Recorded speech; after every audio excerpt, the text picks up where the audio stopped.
up, everyone? Welcome back to another YouTube video. My name is Mike. I'm a full-time used book reseller. My primary focus is selling books through Amazon FBA, but I do also sell on eBay. So as you can see here, I'm a little tiny box down in the corner, and you guys are looking at my Amazon Seller Central account. And today we're going to be going over Amazon returns. So going to waste no time. We're just going to get right on into it and give you guys a little bit of insight on returns and how they work and how many returns you're going to get. So we all know Amazon has a really lenient return policy. So 30 days, they can return it for anything, whether they used it, haven't used it, didn't want it. They can use any excuse under the sun. And around Christmas time, it's actually 90 days. So it goes from October to the end of January that they can return something. So if they buy something on October 1st, they can return it January 30th, and there's nothing you can do about it. So it's a blessing in disguise because people trust Amazon. They're comfortable buying something on Amazon because they know they can just return it if they don't want it. And I know a lot of people like, oh, the returns, you're going to get a lot of returns. But the good thing is we're selling used books. We're not selling items that are new. Now, if you are selling items that are new, if you're doing like retail arbitrage or online arbitrage, that opens up a whole nother can of worms because you're going to be getting returns for things that you were selling as new that can no longer be sold as new. So that's just completely out of the box. We're selling used books. It's not a big deal. So what you guys are looking at right now is my FBA returns over the past 30 days. So you see we have 11 returns from the past 30 days. So what do you have to do as a seller when you get a return? Nothing. You don't have to do nothing. Amazon processes it. They pay for the shipping. All that stuff is built into your fees. So when somebody returns something, they're not charging you shipping for that. It's just FBA, they're automatically going to pay for the return. And then when it gets there, they're going to determine whether or not it can be resold in the condition that it was listed at. So if you scroll down here, you'll see some of them.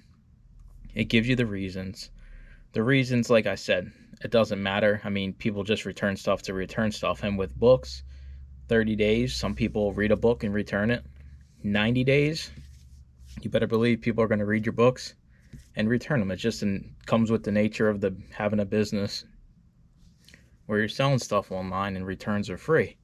So we'll just go over some of these here. It gives the return unknown reason. I mean, they can literally put anything. I mean, it's silly. Don't beat yourself up about it. It's not that serious. You're going to get returns, and most of the time they're just going to relist them for you.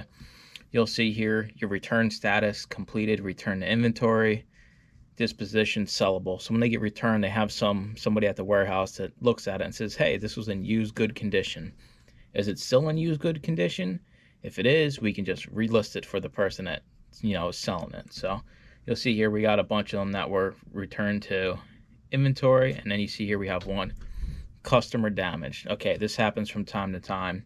It might not even be customer damage. It could be warehouse damage, customer damage. It's just the book gets beat up in transit, and you can set it up so that they can be auto removed. You see here unfillable to be auto removed.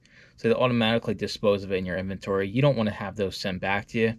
I would just have them destroyed. There's no point in wasting time getting the book back that's probably just completely destroyed.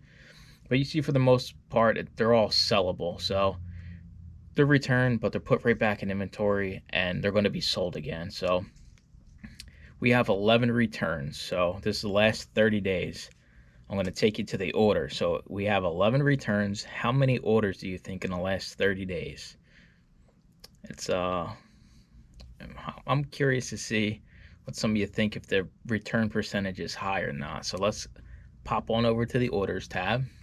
We have 271 orders in the past 30 days. So 11 returns, 271 orders. That gives us, I did the math, right around 4% return rate, which isn't bad. You're not getting books returned around the clock, which is a good thing. You're always going to get returns, especially when it's free.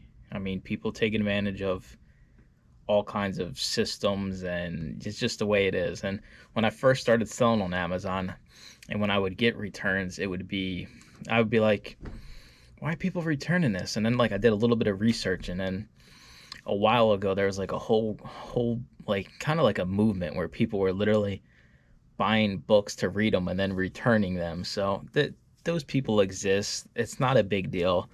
90% of the time your book's going to be put right back for sale, so it's not a, you know, it's not a big deal. Yeah, you lose out on your profits for the 2 weeks it's going to be relisted, but hey, imagine if you were selling something new and they bought it and used it and then returned it. What are you going to do then? Then you got to get it sent back to you, sell it on eBay or sell it on Amazon as used. So that's why that's like another little thing that kind of gets overlooked, and that's another good thing why I prefer just selling books. It's a lot easier when it comes to different back end stuff and things you really don't think about up front, like returns. I mean, what would you do if you're selling all new items and you get all these returns?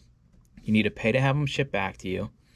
Then you got to list them on eBay or Amazon, and it just creates headaches. That's why I know it's crazy. Like, yeah, maybe I can make more money doing selling other things, but I prefer just being a master at what I'm doing, which is books, and just crushing it instead of trying to branch out and do all these different things. This is the the path of least resistance. I blame that on my wisdom tooth that I'm hopefully getting out, or hopefully is already out of my mouth when you're watching this video. Um, so 4% return rate, it's not that big of a deal. Do not worry about returns when it comes to Amazon. And you have to realize out of that 4%, let's see how many we had that were actually damaged. We had 1, 2. So really that's like 1% of your returns are going to be damaged and not available for sale again. So I know some people worry Amazon's lenient return policy. It's not a big deal. You can go in and check your returns if you want to see what's going on with them. You just go to your orders, manage returns, and then manage FBA returns, and it'll show you all of them right there. It's the reason doesn't matter. Don't get beat up about it. Oh, product is not as described on website. They're just saying that so they just can return it. I mean, look, item was not received by estimated delivery date. Like, it's silly. Like, I accidentally ordered the wrong item, unwanted item. Like, it's silly. Don't beat yourself up about returns. I was just giving you a little bit of insight of like kind of a percentage you could expect and exactly how it works. And like I said, if it's damaged, just have Amazon destroy it. Don't waste your time having it sent back to you. And that's going to do it for this video. So I appreciate each and every one of you watching. Make sure to comment, like, and subscribe. And stay tuned for more used book videos. Bye-bye.